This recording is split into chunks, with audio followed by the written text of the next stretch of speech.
Resources in 2025. Canada has a lot of resources. As you can see from this diagram, we have oil.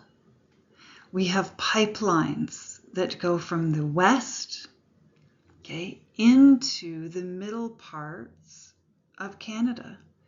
We have oil in our oceans in the north, as well as off the coast of Newfoundland.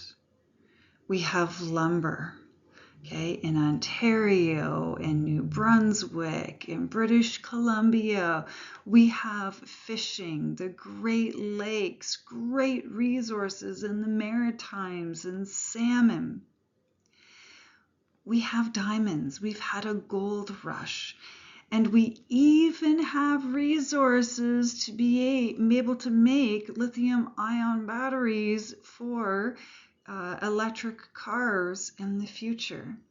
We have hydroelectric power in our Great Niagara Falls. We also have nuclear power and natural gases, as well as great farming resources, in our southern climates and across the plains as a result of having some great fertilizer from the inland sea that was there eons ago. Canada has a wealth of resources that in the past we have used to turn into great manufacturing, such as with our auto parts industry.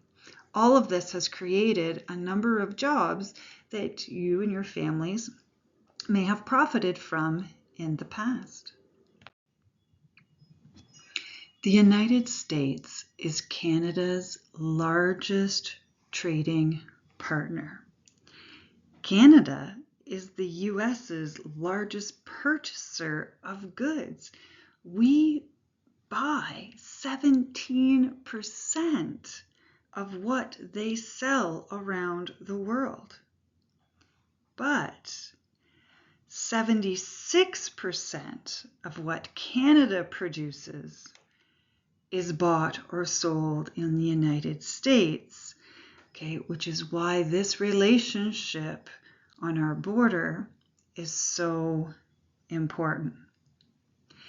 In the 80s, the idea of a bloc with all three countries in North America began to form to compete with the European Union and large populations in Asia. Many manufacturing or factory jobs went to Mexico to reduce costs, or to be able to have a number of factories on the border known as maquiladoras. People thought that free trade meant that it was going to actually be free. Maybe they could get cheaper cigarettes or alcohol that has a lot of tax because of Canada's healthcare system. But it wasn't free. It was just reduced taxes at the border in order to be able to help lower costs on manufactured items like our auto industry. What is also important to note is that Canada has actually disagreed with the US over a few trade items like lumber and dairy and now oil. Let me explain.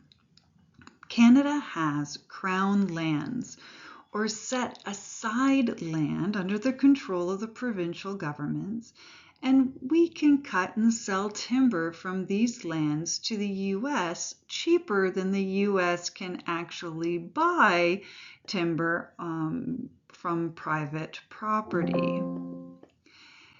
Ontario also has a milk marketing board that controls milk production, which has kept the gallon jugs out of our grocery stores. Milk quota, or the ability to sell milk, is worth almost as much as the land. Lastly, provinces with oil can sell it to the United States, and some of our pipelines run through the United States. Right now, we sell this oil cheaper to the US than we do other countries. And Donald Trump wants to put more taxes on this oil, or tariffs, to encourage drilling in the United States by making the oil from Canada more expensive for Americans. However, in the short term, okay, this trade dispute may have consequences for people on both sides of the border.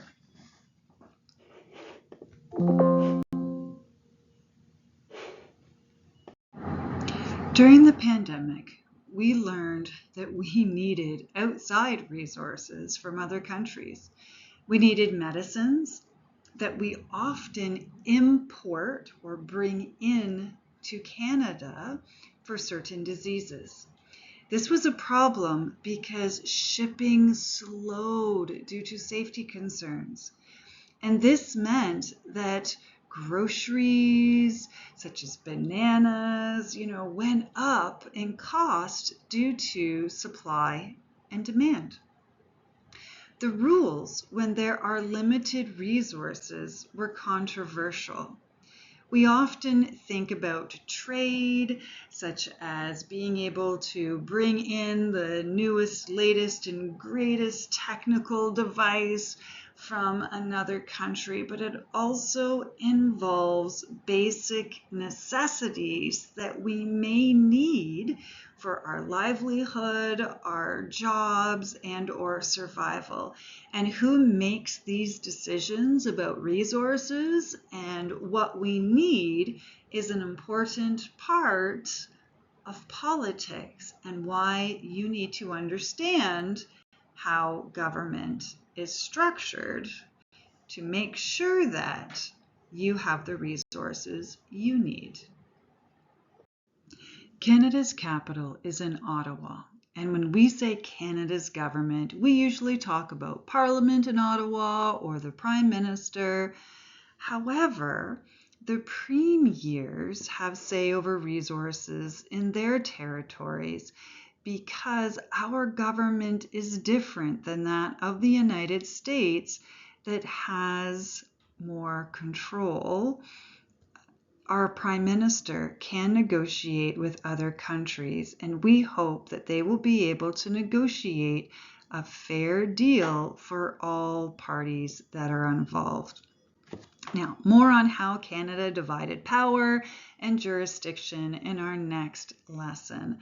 But for now, you need to know that our resources, those we make and sell for our livelihoods, and those that we need to maintain our way of life, just doesn't involve Canada's decision making, but our politicians and our external relationships.